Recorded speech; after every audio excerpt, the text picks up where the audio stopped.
नमस्कार मित्रांनो, मी शेळके वकील. माझ्या शेळके वकील चॅनलमध्ये तुमचं सहर्ष स्वागत आहे. मित्रांनो, आज महत्त्वाची गोष्ट म्हणजे वाटप पत्र करत असताना महत्त्वाच्या काही गोष्टी आपण पाहणार आहोत.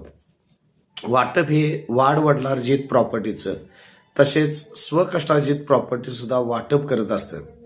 जे प्रॉपर्टी तुम्हाला पणजोबा, आजोबा किंवा वडील यांच्याकडून जी मिळकत वारसाने येते त्या मिळकतीला साधारण आपण वाडवडिलार्जित प्रॉपर्टी किंवा मिळकत अशी म्हणत असतो. अशा मिळकतीचं वाटप करत असताना किंवा स्वकष्टाची जी मिळकत असते, जे तुमच्या वडिलांनी स्वतः कष्ट करून जी मिळकत उभा केलेली असते त्याला स्वकष्टार्जित मिळकत म्हटलं जाते. आणि ह्या दोन्ही मिळकतीचं वाटप करताना महत्त्वाच्या गोष्टी म्हणजे आपल्याला हे वाटप 3 प्रकारे करून घेता येतं. पहिली महत्त्वाची गोष्ट म्हणजे आपण रजिस्टर नोंदणीकृत वाटप हे वाटप नोंदणीकृत करून घेता येतं.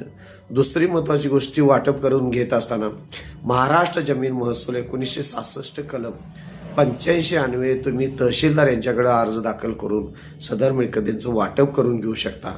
त्याच पद्धतीनं तिसरा महत्त्वाचा मुद्दा म्हणजे तुम्ही दिवाणी दावा कोर्टामध्ये दाखल करून मेहरबान कोर्टाकडून तुमच्या वाडवडिलार्जित किंवा स्वकष्टार्जित वडिलांच्या मिळकतीचं वाटप करून घेऊ शकता. मित्रांनो, माझ्या चॅनलला सबस्क्राईब केलं नसेल तर सबस्क्राईब करा, लाईक करा, शेअर करा. धन्यवाद.